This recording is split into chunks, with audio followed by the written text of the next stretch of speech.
and welcome to World Insight, coming to you live from Beijing on CCTV News. I'm your host, Tian Wei. On today's program, China's economic growth is expected to hit a modest 6.7% this year, but it's hardly smooth sailing for the economy, with expected financial headwinds. And mobile payments like Alipay and WeChat take off in China. What does going cashless mean for consumers like you and me? We begin today's show with China's Central Economic Work Conference. The key economic planning meeting has kicked off in Beijing. Top Chinese leaders, including President Xi Jinping and Premier Li Keqiang, will preside over the annual gathering. The conference usually reveals the nation's economic performance and sets goals for the coming year. Take a look at this. China's leaders buckled down to work to map out a plan for the economy in 2017.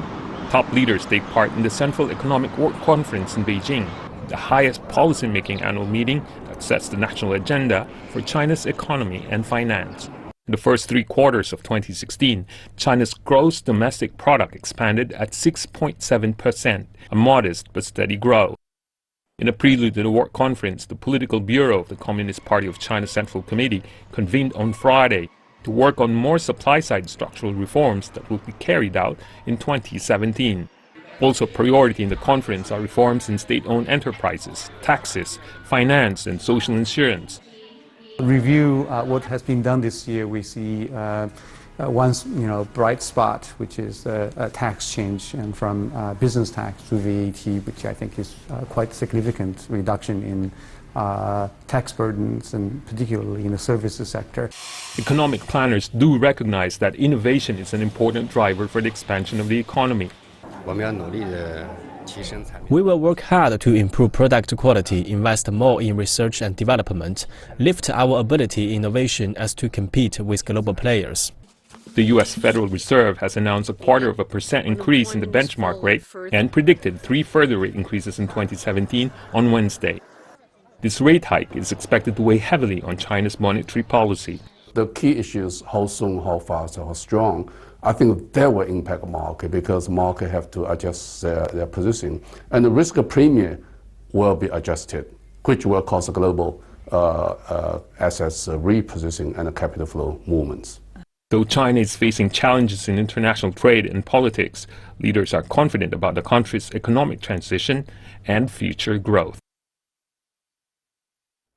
So how hard should China work on keeping the economy going? We are joined here in the Beijing studio, Professor Liu Baocheng, Dean of Center for International Business Ethics from the University of International Business and Economics, and also Alfred Schipke, IMF Senior Resident Representative for China. Joining us from Washington, D.C., we have Scott Kennedy, Director of Project on Chinese Business and Political Economy at the Center for Strategic and International Studies.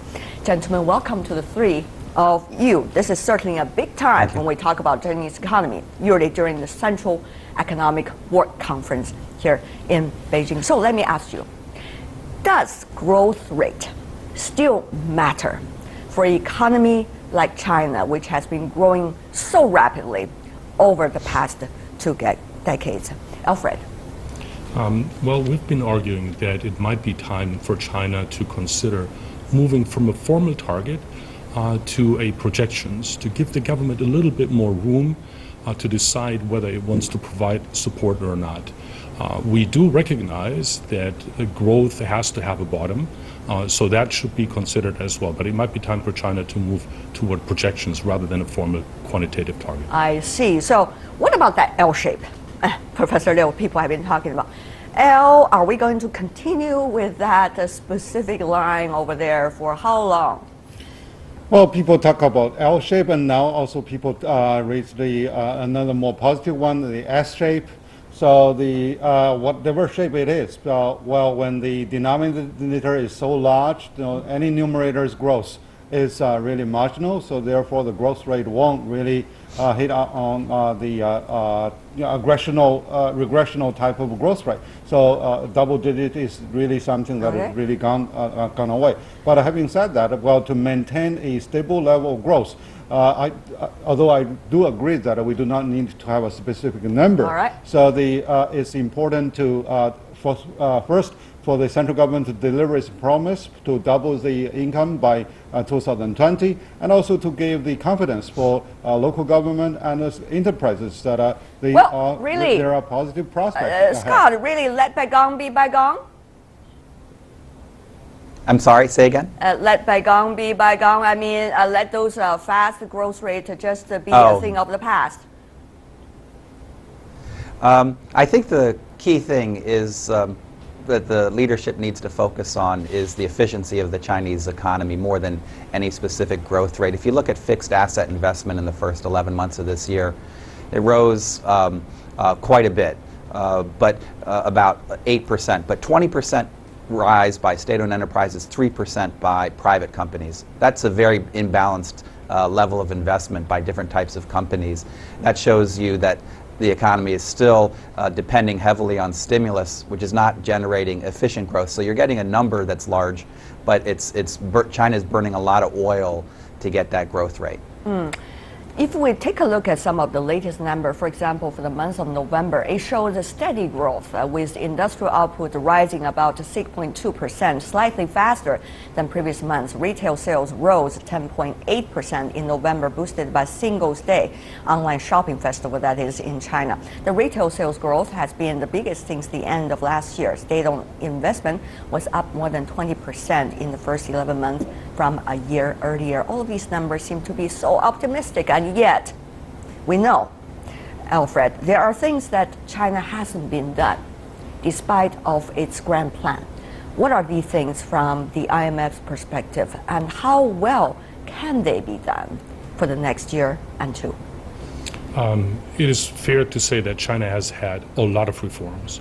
But there are a number of areas where reforms have been lagging. In our view, in particularly on the state-owned enterprise side, and credit growth has been still very rapid, twice as fast as nominal GDP.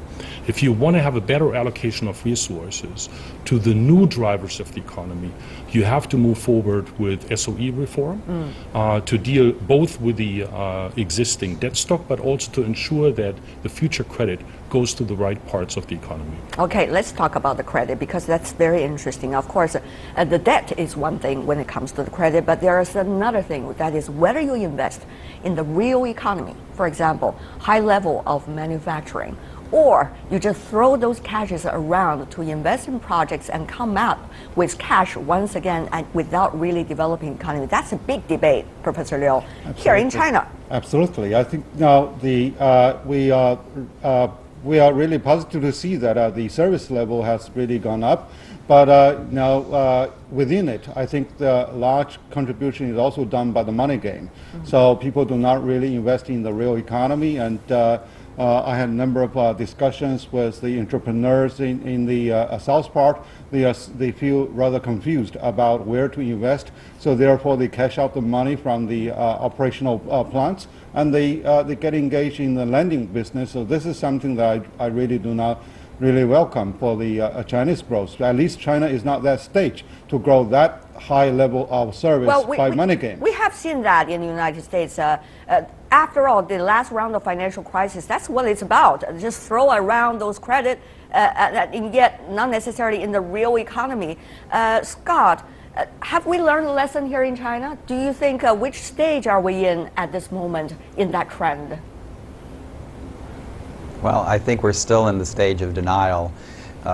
If you look at the data from November, new loans data released by the central bank, 86% of new loans in November were related to housing. That's a very disproportionate amount of loans. Much of the investment in the first part of the year, in the first 11 months of the year, had been in utilities and electricity, not in high tech, in new sectors of growth. The growth in services mostly in financial sector, not in high value added parts of the economy. So 2016 was supposed to be that reforms took hold, and maybe it'll happen in 2017, but it didn't reach it this year. What you have said, Scott, it has a lot to do with how much China is doing its rather so-called transformation in its economic structure. But Professor Liu, there has been a lot of argument that there has to be certain kinds of growth rate so that the structural reform can really be done, and there has to be the growth of people's income so that there will be momentum for the structural reform to take place. But sometimes they do a little bit contradictory to one another. So what about the take and give? What hard choice will China have to make? I think now we need to relax a little bit on the simply the growth figure, but rather to allow the government to work more closely with the companies, particularly the private sector, really to find the new growth point. So really to encourage innovation and to really to play. That doesn't really matter whether it's a private sector or the the public sector, or rather the state-owned enterprises, as long as they are upgrading their industry. Well, right now we do not really see a lot of success so far in the SOEs because there are a lot of hindrances that are really difficult to deal with when they need more time. But I think the private sectors can respond more quickly to the government direction. So therefore, I think the private sector will be the drivers behind it for a quicker turnaround. Really, the private sector, really?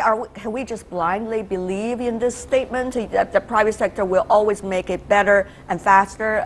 Alfred, it is no secret that some of the low-level pollution churning up economy in China are run by the private sectors. For example, some of the small and medium-sized enterprises in some provinces. Can we blindly just believe in the private sector? Well, I think, one of the critical issues for China really is to ensure that non-viable firms ultimately are also allowed to exit. I think what happens is that non-viable firms get supported for many, many reasons, and that takes the resources away from the truly new innovative growth drivers. In the end, this is why corporate restructuring is so important. We call it triage. You need to find out which companies need to be closed down. You need to restructure the ones that are viable but need restructuring, and then of course you have the good ones. And I think that process is going on relatively slowly. I think the question is who is going to play the central role, Scott, in terms of China's economic structural reform? Who will play a leading role, and how could that player play a leading role? That is the question, Scott. Yeah, I agree with the premise of your question that we ought not to blindly believe in one type of firm or another. Let's just go with data. And the data shows that private companies in China have about 3 times the return on assets of state-owned enterprises. And if you look at the healthiest parts of the Chinese economy along the southeast coast, take a city like Hangzhou, where the G20 was held this year, one of the most successful parts of the country where over 90% of the economy is essentially in private hands. So I don't think we ought to blindly believe in any faith or dogma, but just follow the data. And again, so to get the Chinese economy I have to challenge your data, possible. particularly the example you have just raised. I mean, the city of Hangzhou is well known for being the host city of Alibaba, which is, of course, the biggest company you see in the world. So is the number that you give us going to be representative all over China? What about some of the provinces that are not necessarily as developed, as fast as Hangzhou, for example? Sure. I think that's exactly the point. If those other parts of China want to be as developed. For example, if you just look at the Northeast, the data from that was just released, private investment in the Northeast fell by 26% in the first 11 months of this year. That's not an environment where you're going to see efficient growth in that kind of context. So you're going to need to change regulations to allow more competition in sectors that are closed off to private and foreign companies. And then I think you'll see the type of healthy growth that will allow China to have sustainable job-creating growth that will also provide political stability. Okay, talking about job creating, talk about the stability. We have to face it, gentlemen. That is, for the year 2017, thanks to the U.S. presidential election, we have one big uncertainty. That is what is likely to be the policy of the Trump administration. Alfred, you're coming from IMF. I understand it's not convenient for you to talk about one specific government. But the question really is, with outside pressure getting bigger, will China be more determined to streamline its efforts and make commitment to some of the works that all of you gentlemen have analyzed and has not yet been done? Well, I think we still believe that China needs to continue to open up, especially the service sector. And I think what we have learned from the past is when China adopts international norms, for instance, the WTO, that was a big boost. It was also a big boost for reform in China.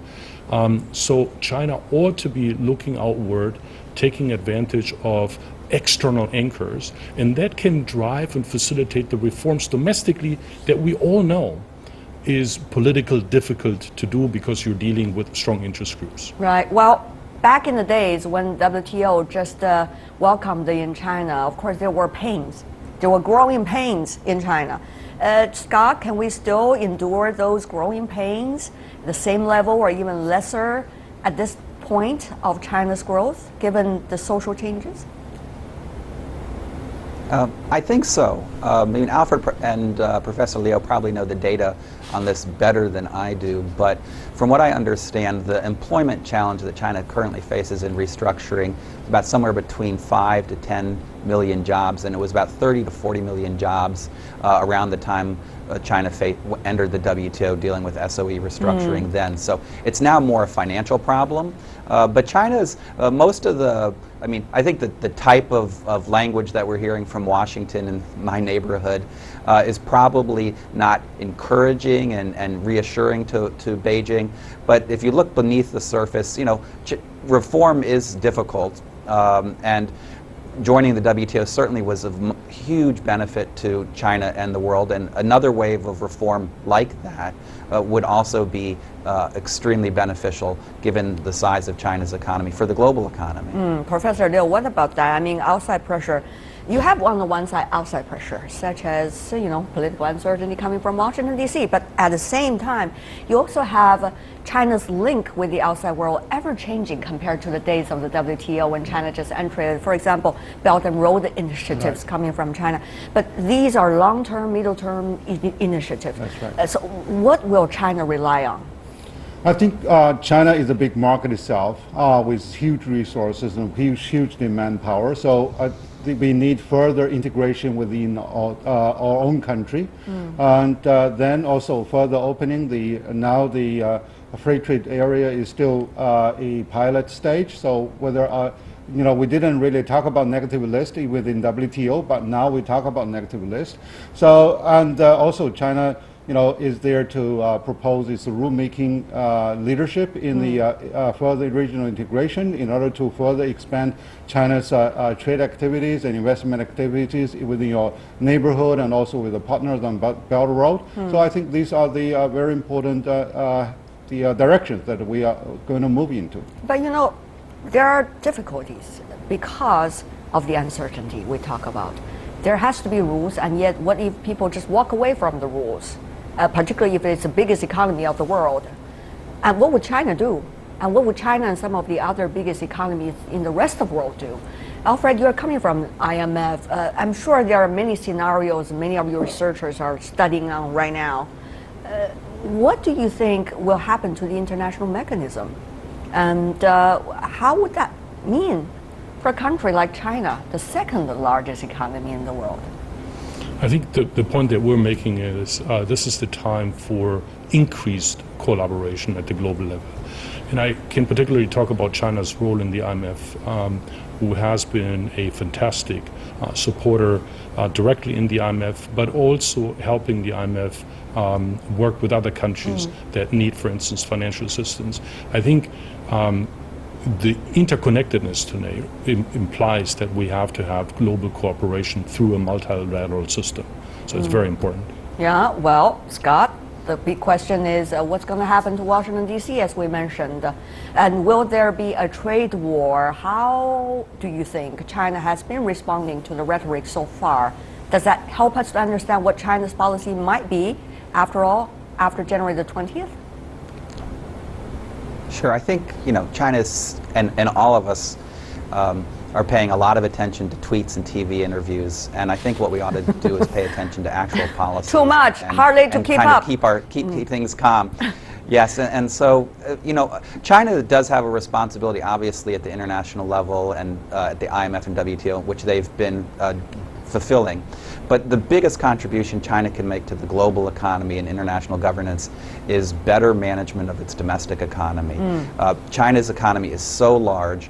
Any adjustments, improvements in efficiency in China's economy and resource allocation is going to have dramatic improvements on the global economy, and it will reduce pressure from Washington, because Washington is largely responding to changes in China's economy. It just shows you how integrated everyone is compared to where we were 15 years ago when China did join the WTO. All right, but the question is, the U.S. economy, Alfred, you know this better than I do because you're an economist from IMF. The U.S. economy is really taking off at this moment. Growth rate up, jobs increasing. But the other economies, including China's economy, transforming still with a lot of challenge. So you're going to see the largest economy with the biggest political uncertainty and yet with the highest growth rate, at least for the next year. So once again, can China and others function without the cooperation coming from the United States? You know, talking about the U.S. economy, I think that in the short term, the data that we have received demonstrates that the economy is doing better, but some of the underlying challenges are still there. So the U.S. economy has some challenges, including demographics. So we'll see what the policies ultimately are going to be. It is very clear that both the U.S. and China are critical for the future growth of the world economy. When we look at China's economy, China's contribution now is 1/3 to global growth. And Professor Liu, final word from you. Yeah, without two biggest guys working together, they won't be the two. Either of them won't be the biggest anymore. So there is no way that we will really escape the cooperation. That's a great point, isn't it? Well, I hope that will be true also with the upcoming president in the United States. Thank you so much, Liu Baocheng, Alfred Shipke, and also Scott Kennedy. Really appreciate, gentlemen, for being with us. Thank you. You're watching World Insight with me, Tian Wei. Still to come on our program. No cash and cards necessary as more shoppers pay with their cell phones. Is going cashless a good thing for the Chinese economy? More and more people choose to pay for goods electronically by card or by phone. At this rate, China is on track to become a cashless society. Although going cashless is convenient, it's some surefire way to give big banks more control over people's money. So is the trade-off worth it? And how does cashless shopping change our life? Take a look. It's a freezing morning in Oslo as the ferry cuts through an icy harbor, bringing commuters into the city. Nearby, fishermen sell their catch of the day. Most of their customers pay by card. This is not only happening in cashless Norway, but everywhere else in the world, especially in China. We are now entering a world where paper money is not preferred. Every day, we pay by card or mobile device. Digital market researchers predict transactions via smartphones and tablets will surpass $3 trillion by 2017.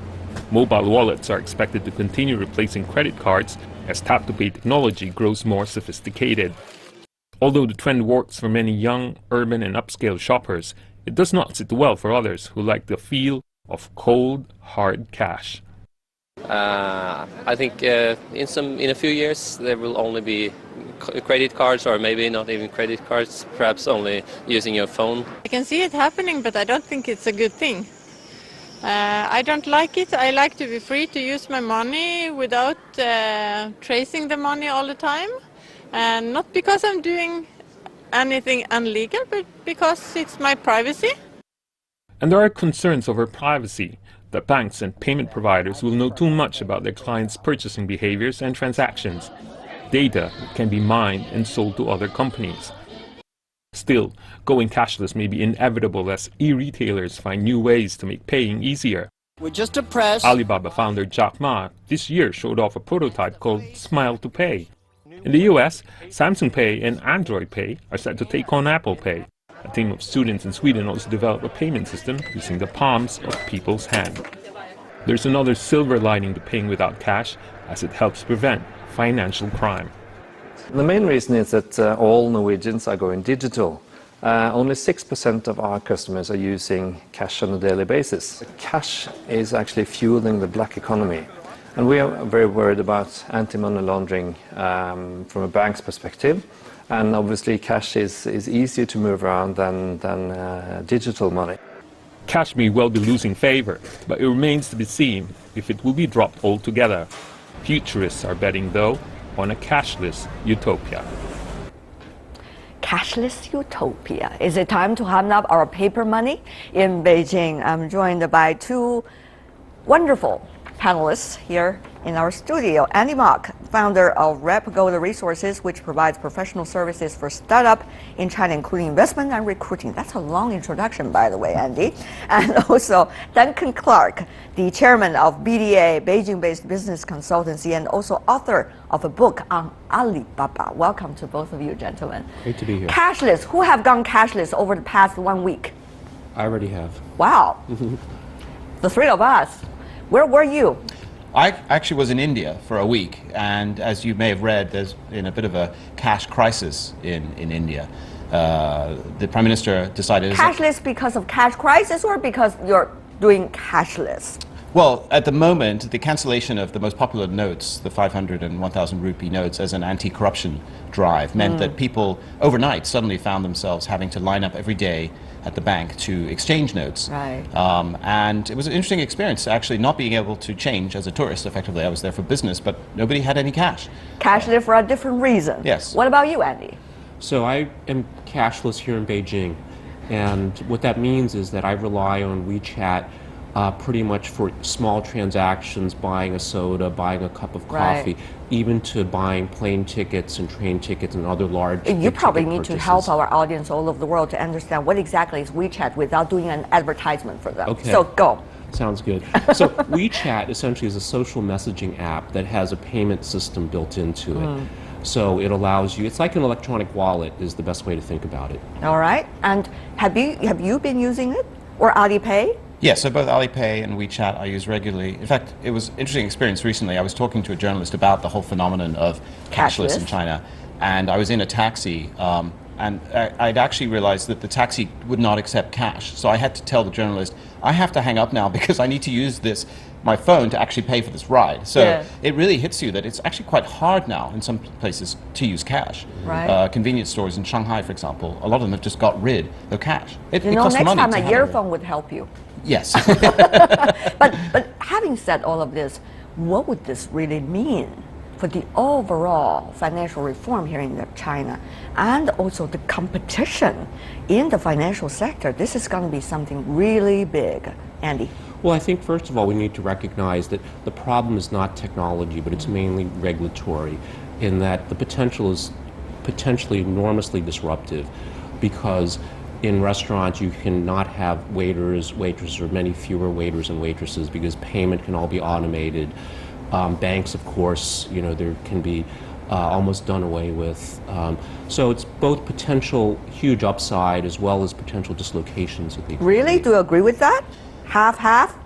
Yeah, I mean, we're seeing how you've got two things going on. You've got technologies changing everything. Yeah. So, for example, Amazon recently is now trialing cashless, but also cashierless supermarkets. So your smartphone is effectively detecting what you're purchasing. That's right. But we also have this trend towards a move away from cash, one from convenience, but also from governments that frankly want to control elements such as crime, corruption, etc. So we have to figure out how the balance is going to be struck between all of these. As you may know, there are two online banks already established by, one is the Alibaba and the other is Tencent.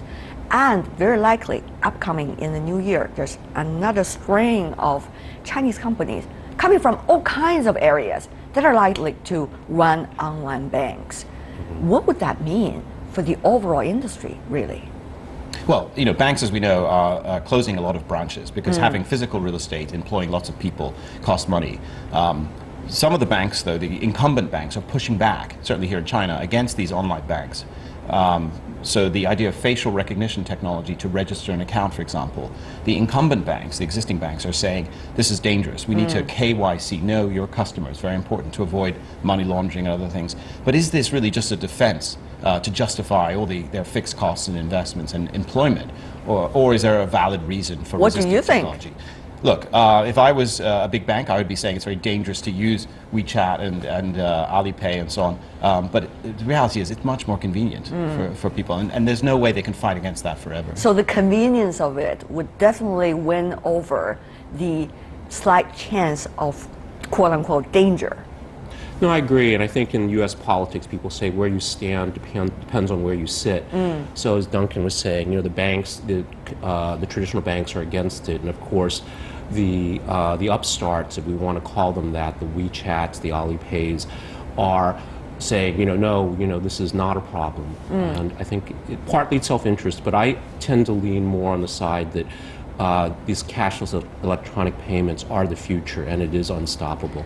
What we say depends on where we sit. We are sitting on the chairs of CCTV, so let's hear what the Chinese people have to say about their choices. Let's turn to China. In a survey, 1,000 urban consumers carried out by FT Confidential Research, 98% of respondents said they had used the mobile payment platforms over the past 3 months. Alibaba's Alipay was the most frequently used payment platform, cited by 79% of the respondents. That is far greater proportion than those who said they most regularly used the credit cards, 45% of course, that is, and debit cards, 30%. Wow, see the change. Really, really big change. Having said that, we have to focus on what would this all of this mean once again to the overall China's financial sector. You touched on earlier, lightly, on the competition, but actually that competition is fierceful. The pushback and pushing forward. Yeah, and don't forget, the banks are, of course, increasingly going to be adopting these technologies themselves. They have to adopt. So the question is, will all the benefits go to the technology-centric companies, or will they somehow accrue to the existing players, the banks? And look, there's going to be a division of the market here. We have this debate about media also. Okay, platforms such as Facebook or Twitter, should they be responsible for the content that have been going on crazy on their platform? Some say, well, we are just a platform, we're not responsible.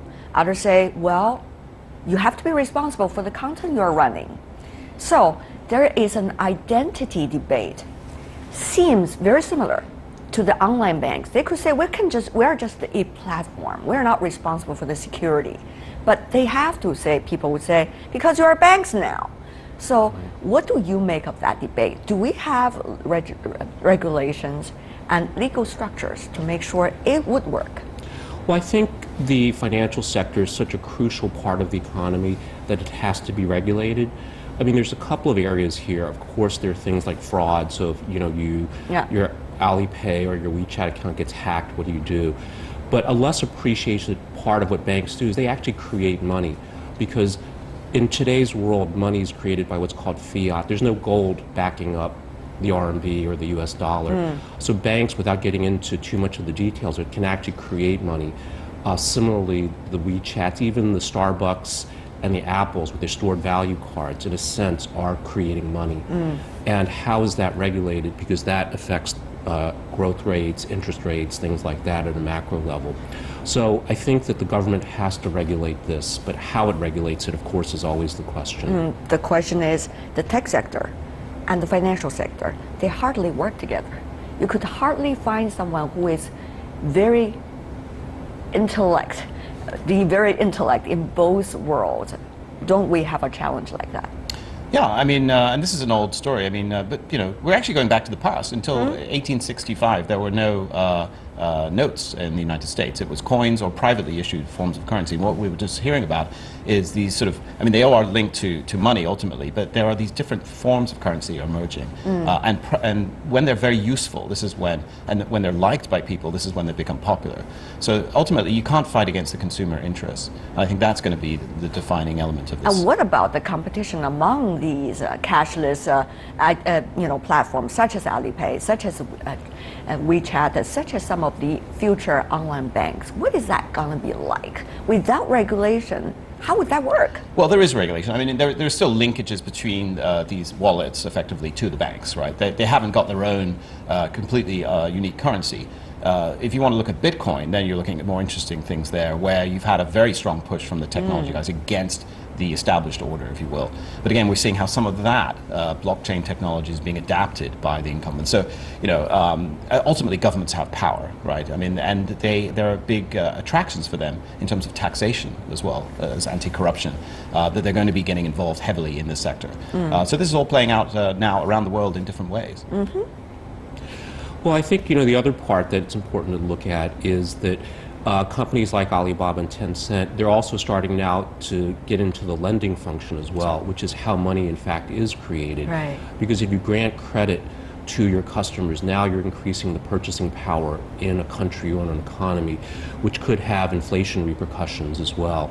So I think the government needs to look at this not just from a consumer protection perspective, but also from more of a macroeconomic policy perspective as well. While we are speaking, there was an important meeting apparently going on in New York in the Trump Tower between the President-elect of the United States, Donald Trump, his team, and also the tech leaders of the United States. Mr. Trump was talking about, tax cuts for businesses, and he's praising these tech entrepreneurs despite of his previous, shall I say, strained relations with them.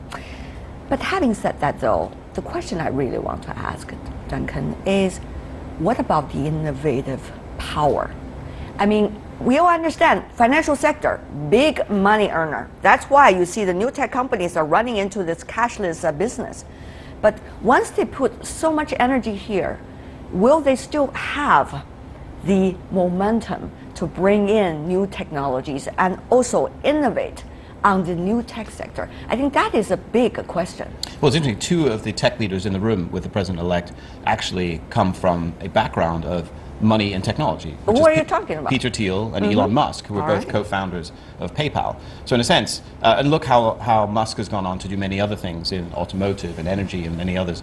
So I think the innovative capability of these individuals, of these brains and the engineers, is having an impact across society. The thing with money is that everybody touches it, so it's something that people can really feel. And I've just seen this last week when I ended up paying bills to somebody who I had to teach her how to go on. She didn't have a great education, but she's instantly using this and finding this very, very useful. So you're gonna see more people pushing for this stuff, and the innovators are going to be obviously enabling across all kinds of sectors. But money is the thing that touches everybody. But that is the pragmatic innovation you are talking about. The applicable part. Right. But what about the real innovation? When it comes to high technology, when it comes to real competition, let's just say China is looking forward to establish. Well, I would actually offer a contrarian view of what President-elect Trump is doing, because one of the things he talks about is deregulation. One of the stiflers that holds back innovation in the United States is a lot of the regulations and rules. So look at Tesla with self-driving cars. While we shouldn't have no regulations, but there is a balance to be struck. In my own view, I'm hoping and cautiously optimistic that by reducing government regulation, that actually will allow not just basic research and development to advance more quickly, but some of these new technologies to more quickly get to market. And there will be costs as well, because if you make it easier for driverless cars to roll out in mainstream society, there will be more accidents. But those are unavoidable. Just you look at space flight. There should be fewer accidents happen.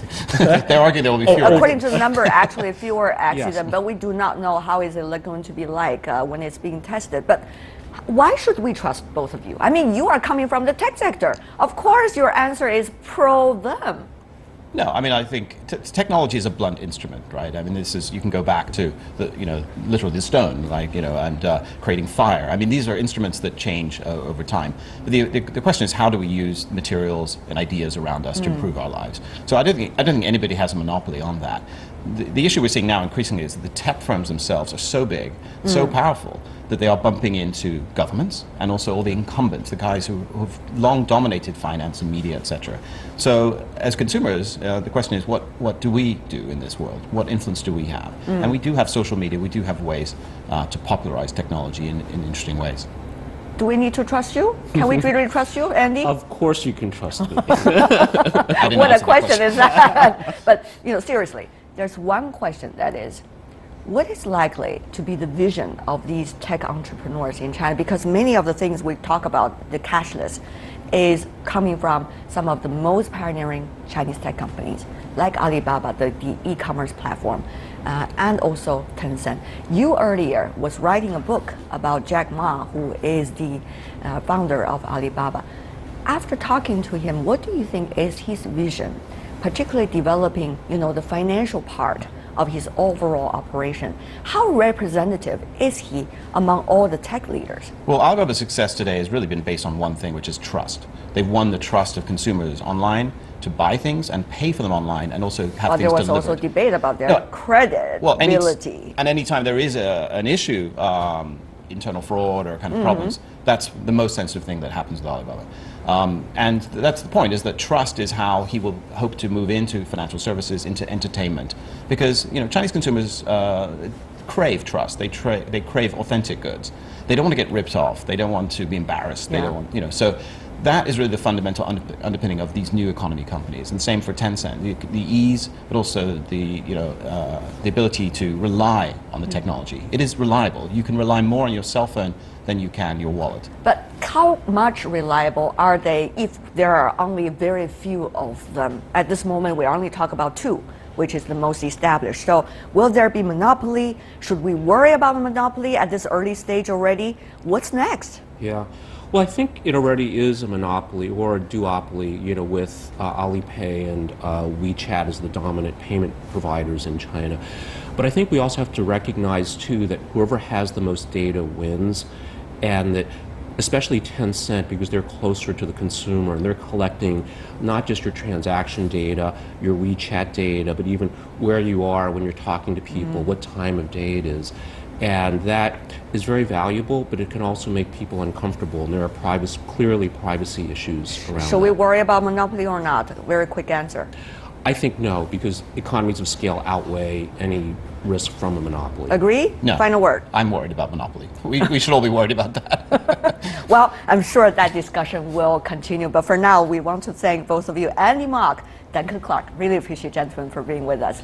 And that is all the time we have for today. If you'd like to see more of a program, visit our website. Just type World Insight CCTV News into your search engine, or check out our YouTube channel. From me, Tian Wei, and everyone on the World Insight team, thanks for watching. And tune in again tomorrow for more insights from across China and around the world. Good night.